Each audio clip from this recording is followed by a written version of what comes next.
And good evening, everyone. Welcome back to Two Guys in a Bible here on Fulfilled Radio, a voice you can trust. My name is Don K. Preston. I am the president of Preterist Research Institute of Ardmore, Oklahoma. And want to apologize, first of all, for the fact that we weren't with you last Tuesday. All sorts of things had come up, some my fault, and Daniel had some other things going on, some prior commitments, I guess, is a good way to put that. And so, anyway, we do apologize for not being with you. We're trying to arrange both of our schedules so that we don't have such conflicts. But the both of us are very, very busy, and it makes it very, very difficult, to coordinate everything and make sure that we are with you every Tuesday evening. Yeah, what some people might not realize is I'm in a full-time, ministry job. Yep. And that I'm not a youth minister, but I do a lot of work with the kids. And so we've been having weekly studies every Tuesday. We hang out at the buildings on Wednesday. And on top of that, I got other responsibilities, preaching, Bible class preparation, other things, And so it's pretty hard, especially in the summertime, to coordinate our schedules. And so if one of us is out in our normal pre-recording time, and we can't do it live, it's hard to get it done, It really is. And, although I am, quote, self-employed, I just have things coming up constantly that demand my time. And whereas I try to keep that spot open. Yesterday, for instance, we were supposed to film. And as a lot of our viewers and listeners know, I've been involved in building an office building out here on my property. We are thank the good Lord, we are in the closing stages of that. And it is absolutely ultra hectic, trying to get all the little final details. I had to meet with a contractor this morning and say, okay, this and this and this and this and this and this, and so it got ultra hectic. And I mean, right up to the time of our filming time on Mondays. And my wife says, are we going to go eat or not? Well, you got to have something to eat.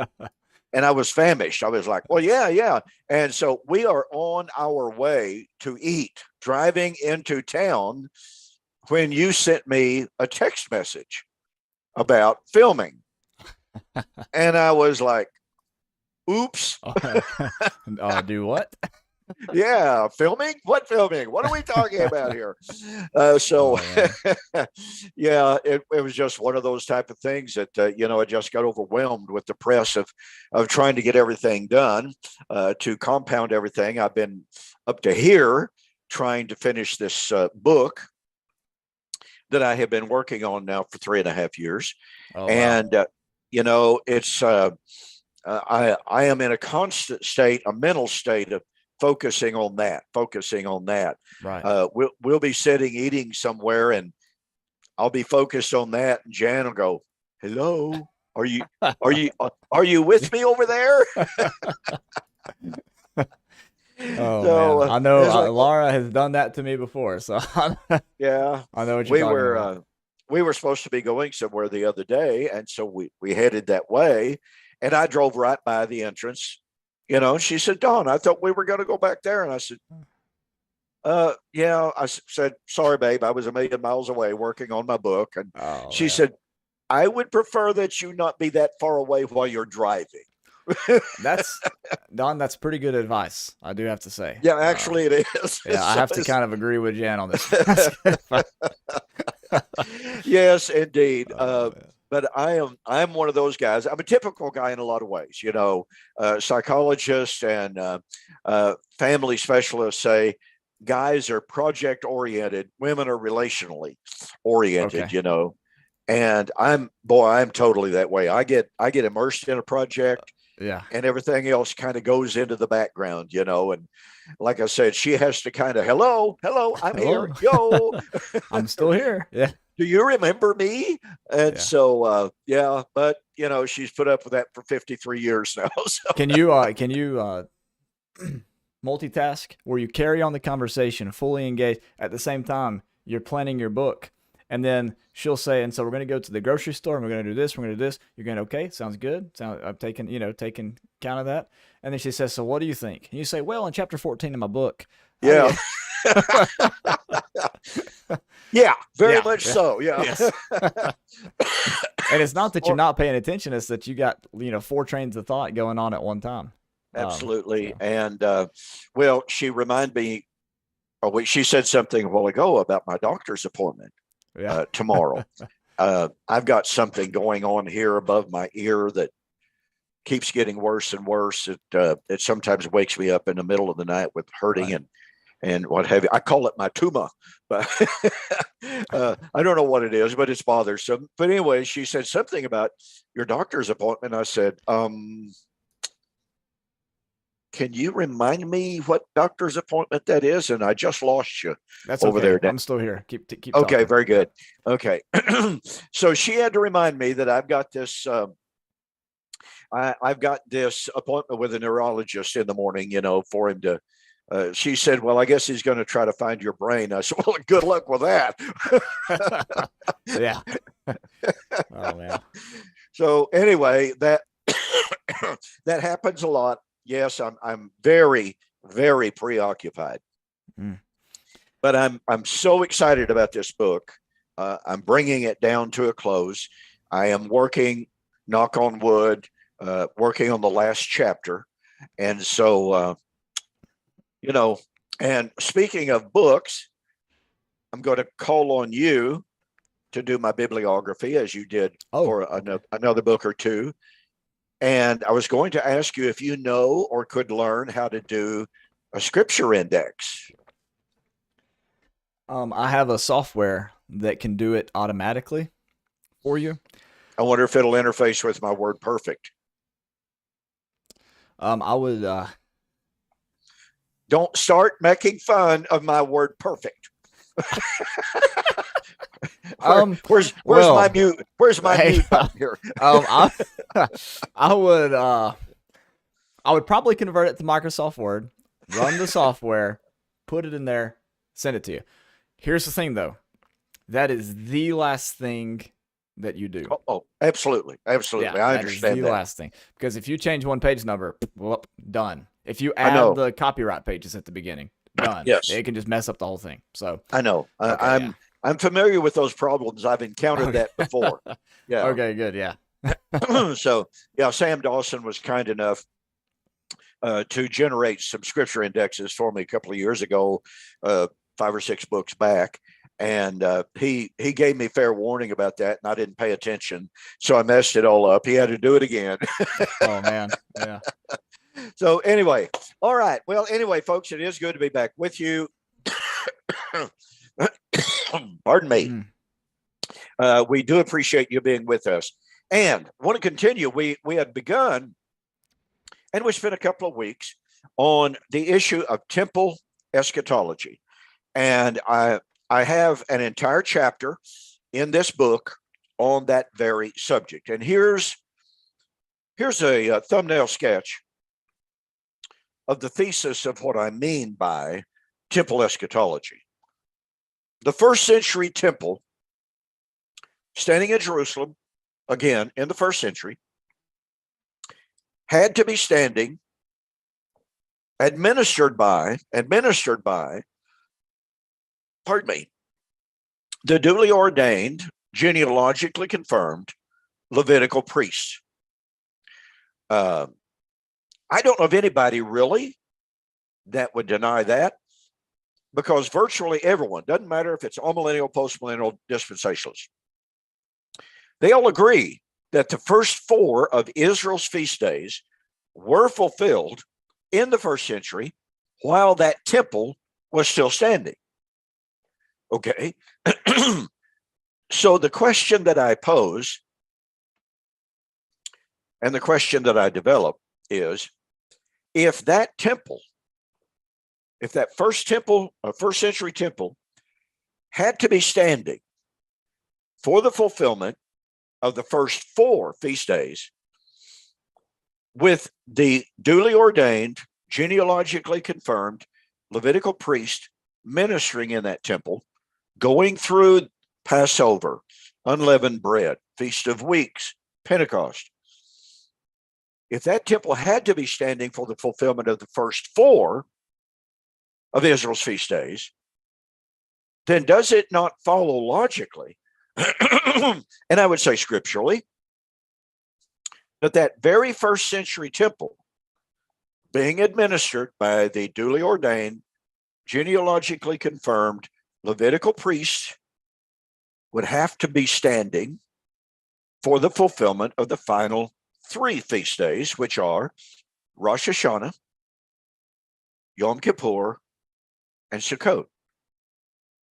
And the significance of that is, of course, Rosh Hashanah foreshadowed the final judgment.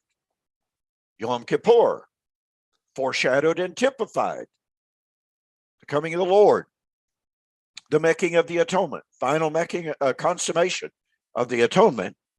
And Sukkot foreshadowed, guess what? The resurrection. So, if it's true, and it is, that the first century temple had to be standing, administered by the Levitical priest for the fulfillment of the first 4 feast days, then it had to be standing, administered by the Levitical priest for the fulfillment of those final 3 feast days. Well, there's a problem here. That temple no longer exists. That priesthood no longer exists. So that leaves us with a quandary. Number one, either the final 3 feast days were not fulfilled at all and can never be fulfilled, meaning God's promises of salvation have failed, or since that first century temple ceased to exist, since Jesus himself destroyed it through the means of the Roman army, then that means that the final 3 feast days were fulfilled while that first century temple, administered by the Levitical priest, the final 3 feast days were fulfilled by AD 70, because that's when the temple ceased to exist. That's when the Levitical priesthood ceased to exist. Now, there's a little addendum to this that to me drives it home even more powerfully, if it could be any more powerfully. And to me, it could hardly be. But the dispensational world, the amillennial world, the postmillennial world, all of them are in full, absolute accord and agreement. This is one of the very few things they all agree on. They all agree that the law of Moses, which gave rise to that temple, which gave that temple its validity, its stasis, its standing, which gave the credentials of and created the authenticity of the Levitical priest. All 3 of those viewpoints teach the law of Moses was, number 1, completely fulfilled, and number 2, taken out of the way in AD 70. Well, wait a minute. If the law of Moses, under which the temple was constructed by the mandate of God, if the Levitical priesthood sprang from the law of Moses, and Hebrews chapter 7 is more than emphatic on that. So if it's the law of Moses that, I'll use the terminology, that gave rise to the temple and the priesthood, then if the law of Moses has been fulfilled, if the law of Moses has been done away with and never to be restored, even the most ardent dispensationalist do not believe that the law of Moses will ever be restored. Now, that's absolutely critical. If the law of Moses is not restored, that means it doesn't matter if you build another temple or 2 more temples or 3 more temples. It's not going to be administered according to the law of Moses And it's not going to be administered by the Levitical priesthood, because all three of those views, and particularly the dispensationalist or the historic premillennialist, all three of those views say the Levitical priesthood will never be restored. They admit that Jerusalem, or that temple institute that is operative in Jerusalem right now, there's some talk, and they say, well, they're training the Cohen family, lineage, etc. Well, the Jews may feel that way, all right, because they see the law as eternal until Messiah comes. But the point of fact still is, none of the futurist views in the Christian world, none of them believe that the law of Moses will ever be restored. They do not believe that the Levitical priesthood will ever be restored. So if the law of Moses won't be restored, and if the Levitical priesthood will never be restored, that means there could never be a restoration, a true restoration of that temple that stood in Jerusalem. And it was that first century temple that was to stand valid, binding, imposed, until what the Old Testament foretold, until all of its types and shadows were fulfilled in the realization of what Paul called the better things about to come. Colossians chapter 2, verse 16. So to me, and I know that doesn't sound like a synopsis, it doesn't sound like a thumbnail sketch, but that's about as brief as I can make it. Yeah, well, I might try harder. But to me, once we catch the power of the Jerusalem temple standing in the first century, serving under the Mosaic law, being ministered by the Levitical priesthood, that ends any and all prospect of a future eschatology, unless you can create an eschatology totally divorced from Israel's final feast days, which, by the way, I think most of our listeners and viewers are now familiar with the fact Steve Gregg, my friend Steve Gregg, published a book entitled Why Not Full President?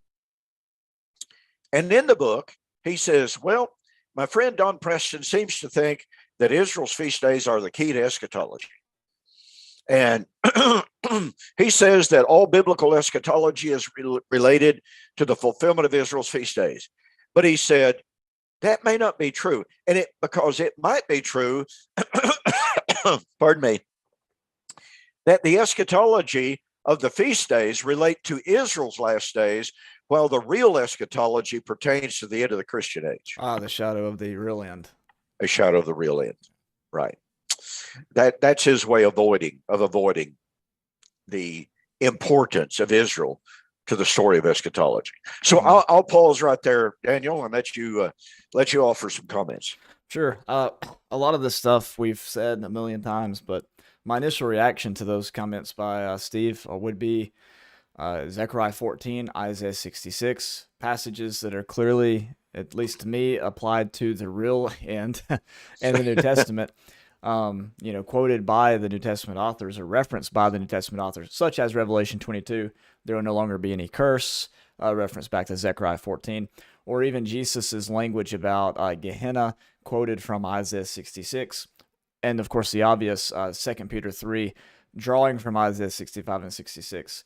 One of the key notes of those key Old Testament eschatological texts are the fact that they would celebrate the Feast of Sukkot at the time of the eschaton, which means that if Peter posits the arrival of the new heavens and new earth in his future, but the arrival of the new heavens and new earth is the fulfillment of the Feast of Booths, as you see in Revelation 21, especially, it stands to reason then that the law of Moses could not pass until the new heavens and new earth arrived. If you believe that every jot and every tittle would have to be fulfilled before any of it could pass away, you have to have the new heavens and new earth before the law passes away.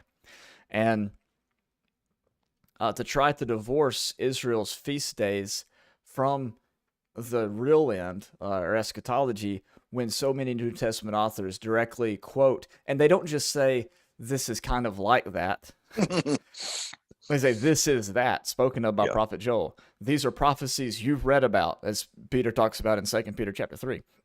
And these are things that we wrote about. These are things that were told to you beforehand. You know, these are not just, I hear this argument a lot. This is not just drawing from the similar language. This is not just borrowing from Israel's prophetic imagery. This is direct citations and quotations. This is that. Then shall come to pass the saying. And in the context of these passages are very clear references to the celebration and the fulfillment of the feast days in Israel's last days. So to me, to divorce the fulfillment of the feast days from the true eschaton and just regulate them, well, regulate them to Israel's last days as if Israel's last days are its own separate eschatology is not very good practice. And it seems to be really reaching because, like I said, there's practically every New Testament author who talks about eschatology pulls from a passage that refers to the feast days, and that's all there is to it. So I agree with him that the feast days are the key to eschatology, and they do pertain to Israel's last days. But Israel's last days are the only last days contemplated in Scripture. So. Well, you know, what else is there to discuss? Those some great observations, and you know, as I've been spending an awful lot of time in Steve's book, because in this book that I'm working on that I've mentioned a few moments ago, I've been interacting with his book quite extensively. In fact, I'm having one excursus at the end of the book examining Steve Gregg's misguided hermeneutic. And here's what I mean by that. And on Facebook just recently, he came on to one of the Facebook pages. In fact, the Facebook page run by my webmaster, Alan Morton. Oh, okay. And he came on there, and I was kind of troubled, to be honest about it, with the attitude that he displayed, because you had people asking him questions, and all he would ever answer was, read the book. The answer's in the book. Well, okay, you know, that's fine to urge people, if they want a fuller explanation, to read the book. That's fine. But to refuse to give any insights onto what your answer might be, that be expanded in more in detail in the book, you know, and so as several different people. But like I said, I was a little disturbed by Steve's attitude on there. And so I've been going through his book basically every day since I got it, because he makes arguments based upon what I call the missing word or different word hermeneutic. And what that means is he'll go to text A, which he will admit was predictive of the AD 70 judgment. Then he goes to text B, which preterists also apply to AD 70 because the language is identical. And Steve Gregg will argue, well, okay, yeah, text A is definitely AD 70, but text B cannot be AD 70 because it leaves out some of the constituent elements that are found in text A. And you're going, I mean, that's creating a journalistic rule that has no validity to it whatsoever. That is saying that unless text A and text B, if text A has 5 constituent elements in it, then in order for text B to be talking about the same identical thing, then it's got to talk about all 5 constituent elements. Yeah. Well, there's not a grammarian, there's not a linguistic expert, there is not a literature expert in all the world that would agree that that's a valid hermeneutic. Well, and let me make one more quick point. on that Facebook page, I made that comment. Right. I said Steve's hermeneutic is flawed. I said, now the technical term is that's a negative fallacy. And to put the term negative fallacy in the simplest terms, it says, if it ain't there, it ain't there. So, in other words, if a given specific word, according to the argument of Steve, if a given specific word, term, or phrase is not found in a given text, then the doctrine cannot be found there. That's a really, really bad hermeneutic. Mm. And so he responded by saying, well, I don't believe that I practiced that hermeneutic, Don. I don't believe I made that kind of an argument whatsoever. So in the book, I am chronicling about 6 or 7. And that, look, I could chronicle 20 examples, but for brevity, I'm already 440 pages in the book. For brevity's sake, yes. For brevity's sake, I'm only listing 6 or 7. Yeah. So anyway, but that's what has amazed me, Daniel, and I was raised as a 5th generation member of the amillennial worldview. I know those arguments inside and out, up, down, sideways, etc. But Steve is making arguments that I have literally never heard before in my life from any amillennialist. I've never read them in any commentary by anybody that I have ever read in my life. And to me, that's very, very troubling. And I know Jack Scott, William Bell, Larry Siegel, and I, as we have visited down through the years, we've said what's happening in the opponents of covenant eschatology, they are literally making stuff up as they go along. They're so totally unprepared to meet the arguments of the preterist perspective. They don't know what to say, so they just literally make stuff up out of the clear blue. And it's kind of like the old proverbial saying, they just throw stuff against the wall and hope something sticks. Yeah. Wow. So go ahead. Well, I haven't read these arguments, so I don't know if I'm responding to them in the correct way. But the thing I was thinking about is if you were to read the conversion accounts in the book of Acts, you'd say, oh, well, it never said the Ethiopian eunuch repented, even though you have a pattern of, repentance and confession and baptism and whatnot. You'd say, well, how could we truly say that the household of Cornelius confessed that Jesus is Lord? Because there's no record of that. You read from Romans 10 that with the heart man believes unto righteousness, with the mouth confessions made to salvation. Of course they confess, even though it's not specifically in the text, doesn't mean you have to rule it out. So that whole argument doesn't make much sense to me. The other idea I would think about would be, I don't know what his view on Revelation is, but looking at the different visions in Revelation as being parallel or as being, just recapitulatory? Mm-hmm. Is that the right expression? Yes. And you're saying, well, this can't be the same as this because all the constituent elements don't line up. The 7 trumpets are different than the 7 vials or whatever. And so since they're not exactly the same, how could they be the same event? It seems to me they quite obviously are. Otherwise, you have 6 or 7 days of the Lord. So yeah. So that's a bit of a shocker to me. Well, like I said, I was raised in the amillennial worldview. I thought I knew the amillennial worldview, and I still insist that I do overall. But what I perceive in Steve's argumentation is a whole lot of desperation. I've got my famous or infamous term that I coined, argumentum ad desperatum. Right. And for those of you who know Latin, no, it's not a Latin term. I invented that term. I just made it up out of thin air, and I kind of like it, so I keep using it. And and the point of it is, the arguments that he is making, and Steve is a really, really likable guy. He really is very congenial, very cordial, very, very often, very, very humble.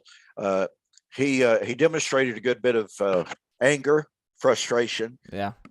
On that Facebook page, but he can probably be forgiven for that because he was being questioned from all sides. I believe I saw I believe I saw he was it was a one man against an army, Yeah, it and really was. yeah. So, now in how to say this, I go through that every day. Oh yeah, yeah. Well, um, that's actually one of the frustrating things about carrying on a conversation with someone on social media is oh, oftentimes when you're talking with someone, 10 other people will butt in and debate them as well, or 10 other people will come and debate you. yeah, And you're just going, I can't even have a conversation with this one guy because I got 20 other people, throwing. And then what happens is you hate to say this about your friends or whoever, but they'll go on and say something that's just really not a good argument. And yeah, then that's all you hear for the rest of the discussion, So exactly. it can sometimes not be as helpful. But it's better just hit that thumbs up and just, you know. Well, and that's very true. So anyway, for those of you who have contacted me over the last 3.5 years, when is this book going to be done? I'm trying to take my time. I'm trying to be very conservative in my approach, but trying to be very, very cautious and careful and thorough in my approach. So I just want to throw some of those things out there and let you know that one of the reasons it's taking me so long is because I am interacting with Steve Gregg's book. And in addition to that, when I am through with my series on why N.T. Wright is wrong on the redemption of creation, I'm going to be taking a couple of weeks off.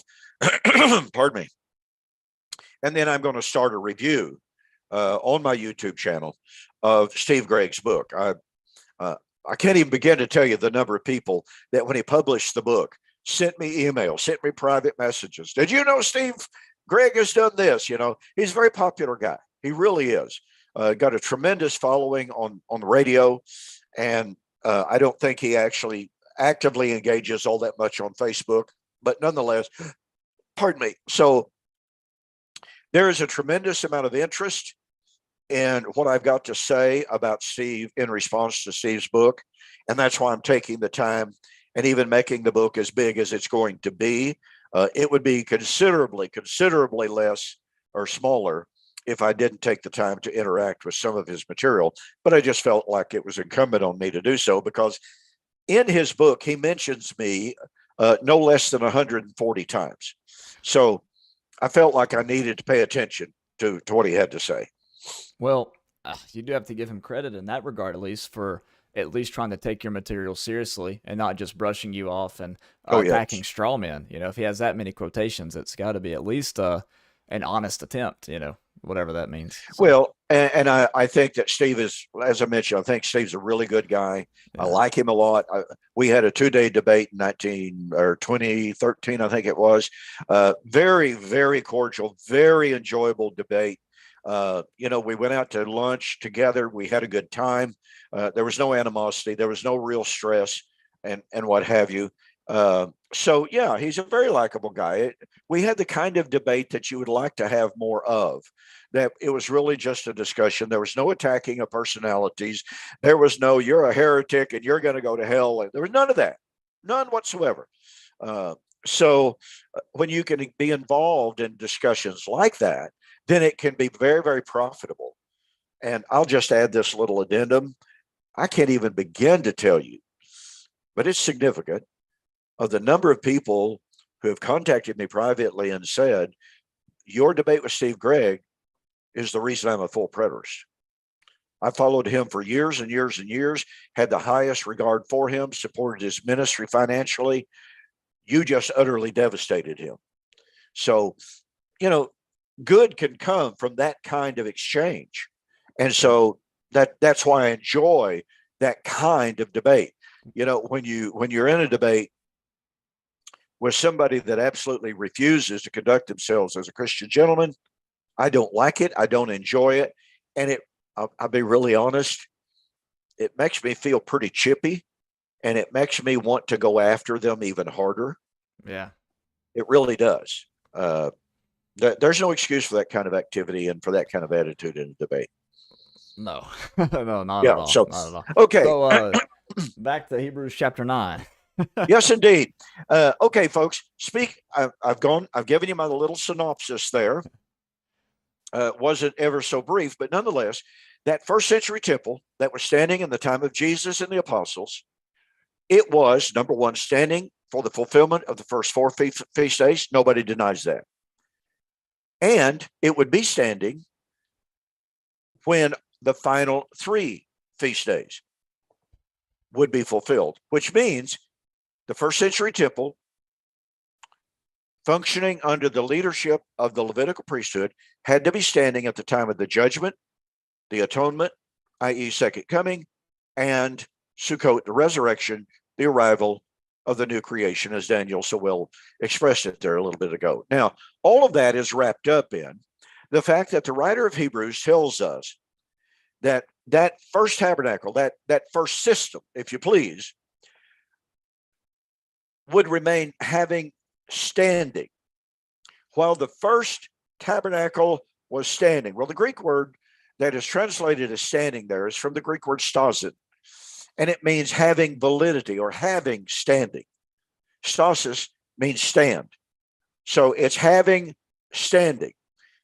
And that means that the law of Moses with the priesthood, with the temple, would stand valid until, and by the way, he adds to it and says, it was imposed, that is, the law of Moses and the temple cultus, the priesthood, was imposed. That's from the Greek word epikaimai. Imposed, legally imposed. So that cultus, that temple, that over and over and over, he says, was standing, not only having standing, but was literally, physically standing at the time, would stand and have validity until the time of Reformation. Now, I can tell you, Daniel, that as I was growing up, I never heard, I don't have memory of hearing. Perhaps I did. Maybe it just went, I don't know. That's very possible. But I don't have any memory of any minister going into in-depth to talk about the meaning of the time of Reformation. If they mentioned it at all, they would simply say, well, the time of Reformation came at the cross. Because that's when the law of Moses passed away. And after all, the law of Moses and the priesthood, the sacrifices, et cetera, would only be imposed until the time of the Reformation. We know that the law of Moses passed away at the cross. Therefore, the time of Reformation had to arrive at the cross. Now, here's what's really weird about this. This is what is so contradictory about this. Those same preachers, when you would ask them, and I want everybody to follow carefully this, and I'll tell a little anecdote here momentarily. Those same preachers say that the time of Reformation had to come at the cross. If you ask them, when a faithful Christian dies today, where do they go? Without hesitation, they would say, oh, they go to Hades. They go to Abraham's bosom. Well, why is that? Oh, well, because they haven't been judged. The judgment hasn't taken place. Oh. Hebrews chapter 9 teaches that there can be no access, no entrance into the most holy place, that's heaven, as long as the law of Moses, as long as the old covenant cultus had standing. So if there's still no access to the most holy place, if the Christian, when they die, doesn't get to go to heaven, they have to go to Hades, that must mean, number one, there's no forgiveness.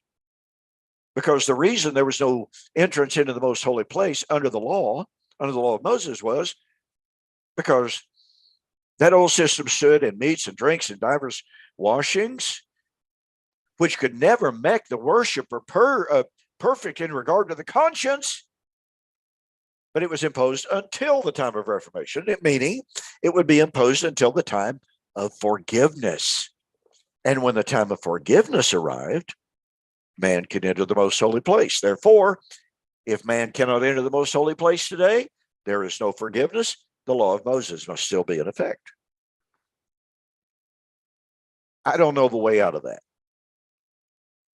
I've never had anybody answer that. Hmm. Real quick anecdote. Years and years ago, phone rang in my office late one afternoon, and said, "Is this Don K. Preston of the blah, blah, blah Church of Christ?" And I said, "Yes, sir, it is." And, the hair on the back of my head kind of stood up thinking, oh boy, here we go. I don't know, Oh, tone boy. of voice, something. I would call me paranoid, but you're not paranoid if they're out to get you.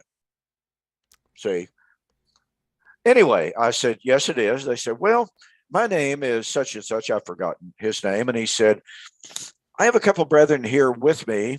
We're elders for Church of Christ in, I won't name the name, such and such town. Well, they were elders at a congregation of the Churches of Christ, and a woman from that congregation was the mother of the husband of a couple attending our congregation. Did you follow that? Yes.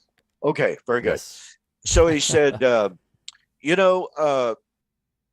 if you'd be willing, we would love to be able to get together with you this afternoon. We're passing through town, and was wondering if you'd be willing to get together with us and share your views with us. And I thought, you don't really want me to share. You want to put me down. Yeah. But I said, sure. Where do you want to meet? And they said, well, we've got our hotel rooms out at one of the local hotels. And I thought, well, that would be a good place for a hit. But anyway. Oh, boy. Yeah. So I went out there. There were 3 of them. And we studied for 3.5 hours. I let them ask any question they wanted to. And I don't want to stereotype elders. I would say these brethren were one notch above the norm. They were, they had done some reading. They were not truly conversant with covenant eschatology, not really.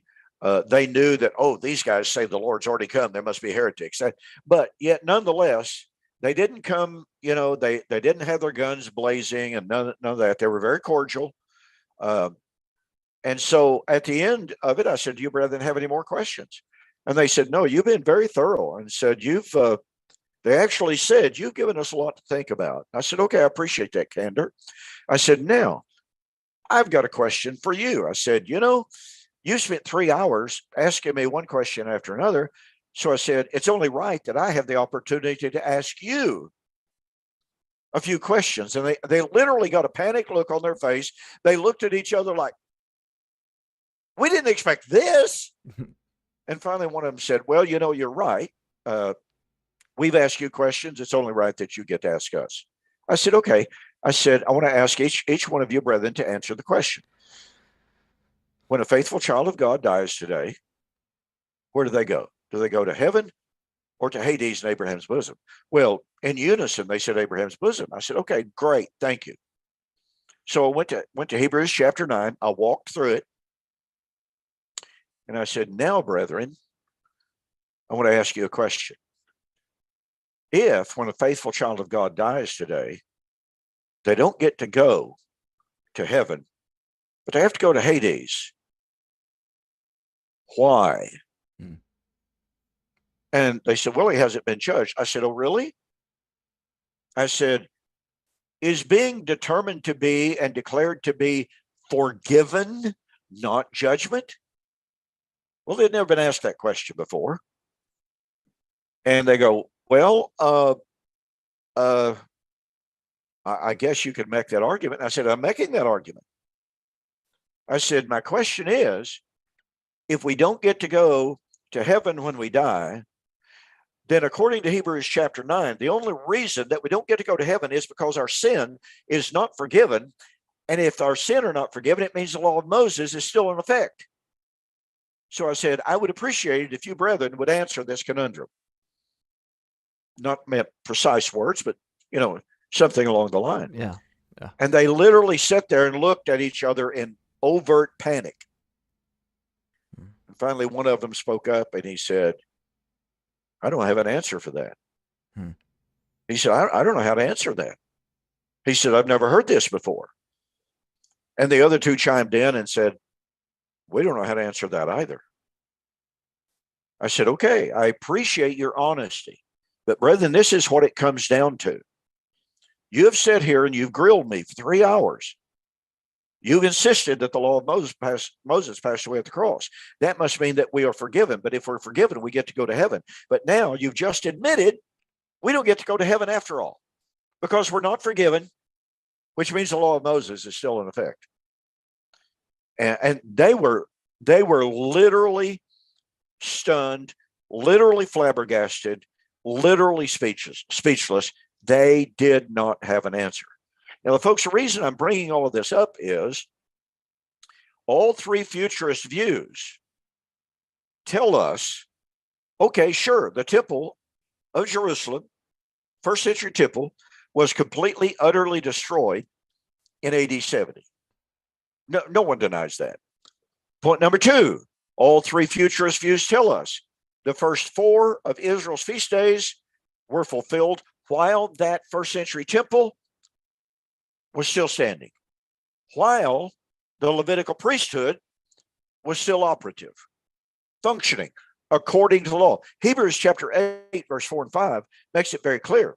It is evident that if Christ were on earth, he could not serve in the temple, saying that there are priests who minister according to the law, in accordance with the law. They were present, active, indicative, serving according to the law. So the temple was still standing. The priesthood was still operative according to the law. The writer of Hebrews makes it abundantly clear that law, that temple, still had standing. When he wrote, it wasn't just physically standing. It had standing and was imposed until the time of Reformation. So I would say to all of those who are my brethren and who believe that when we die, we go to Hades, that of logical necessity, you are saying the temple, the priesthood, the sacrifices, the feast days are still imposed, valid, and having standing today. And you go, well, they can't do it because the temple's not there. That's right. Jesus took it away. How then are the final 3 feast days going to be fulfilled? You got to have the Levitical priesthood, and you got to have the temple cultus, which means you've got to have the temple still having standing to fulfill the final 3 feast days. Since all 3 futurist eschatologies say, temple's gone, law of Moses is gone, law of Moses will never be restored, the Levitical priesthood will never be restored. Then guess what, ladies and gentlemen? All 3 feast days, all 3 of the futurist eschatologies are tacitly admitting. I know they don't believe it. I know they would deny it. But by affirming the law of Moses has been done away with, the law of Moses has been fulfilled, the Levitical priesthood will never be restored, they are saying there will, no matter how many future temples you might build, it's not the right temple. The right temple is the Mosaic cultus temple, which they admit will never be restored. Has to be the Levitical priesthood, which they admit will never be restored. So, folks, if the first century Mosaic law temple, to use that terminology, since it is no longer standing and no longer has standing, and since the law of Moses is gone, no longer has validity, and since the priesthood is gone, you have one of 2 choices. This applies to dispensationalists, this applies to postmillennialists, this applies to amillennialists. Either the Mosaic law has not been done away with, the temple, the Mosaic temple will be restored, the Levitical priesthood will be restored, which flies against everything they believe in, or The feast days were never fulfilled, which means the law of Moses failed.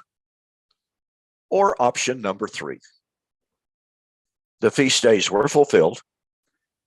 The judgment occurred while the temple and priesthood was still standing. Christ returned the second time in fulfillment of the typological feast days or feast day of Yom Kippur, as Hebrews chapter 9 and 10 teaches, and says it was coming in a very, very little while. And Sukkot with Shemini Atzerat, the new creation, came into being. If those things didn't come, feast days are unfulfilled. If the feast days are no longer valid, they were either fulfilled or they failed. Take a choice. I believe they were fulfilled. And futurist eschatology falls to the ground. Your turn. What else is there to say? Well, I think we're just about out of time, but let me just say this. On next week's program, and we'll do our best, to be back with you. But anyway, next week's program, we're going to look at that word diorthosis, time of Reformation. We're going to look at it very carefully linguistically. We'll do so from both the Old Testament and the Greek grammars, the Greek lexicons, and then we're going to look at another key passage. And I want to urge all of our viewers and listeners to read Acts chapter 3, 19 through 24, and focus on the key word, apokatastasis. This will be a great show, I think. So I'll leave it at that, Daniel. Yeah, I was going to say one little quick note to add all this, to bring all this together. We've mentioned new creation, things like this. In Hebrews chapter 9, verse 11, he follows up with this discussion. He says, when Christ appeared as a high priest of the good things to come, so good things to come, Colossians 2, 16 and 17, shadow of good things to come. Hebrews chapter 10, verse 1, these things are a shadow of good things to come. He entered through the greater and more perfect tabernacle, not made with hands, that is to say, not of this, not building, not of this creation. That's right, this creation. So the temple, was it a symbol of the present physical creation, the present, or was it a symbol of the present age? And is this creation then referring to the new creation in Christ or the old creation in Moses or in Adam? So I think that's a really key text. Oh, I do too. Especially leading into chapter 12, 18 and following, and the discussion of Mount Zion, the New Jerusalem. It seems to me very obvious that the Hebrews writer had either read Revelation or the material in Revelation, the symbols, the signs, the language, were so familiar with the people already and used by the Christians that it naturally flowed from their pen. So that's just my last. J. Stuart Russell took the position that the book of Revelation was written prior to Hebrews, and Hebrews was drawing on it. And, you mentioned Hebrews chapter 9, verse 11, and of this creation. Yes. And what have you. I think that's a direct commentary on Romans 8. Oh, yeah. Oh, yeah. The whole creation groaned. Yeah, with the present time and this creation, those two references. That's absolutely. And of course, another reason why I would date Hebrews later is because of the, to me, reference to Matthew 24, Jesus' Olivet Discourse, and Hebrews 13, where he says, "Okay, time to get out." Let's go. That's right. All right, that's all for me, Don. Okay, are we out of time? I'm not looking at my clock very well. It's 7:00. Okay. Well, okay. Thank you, ladies and gentlemen, for being with us on this evening's program here on Two Guys and a Bible on Fulfilled Radio, a voice you can trust. Daniel, great to be with you. Thanks for your great comments. And ladies and gentlemen, with that, I'm going to say good night. God bless.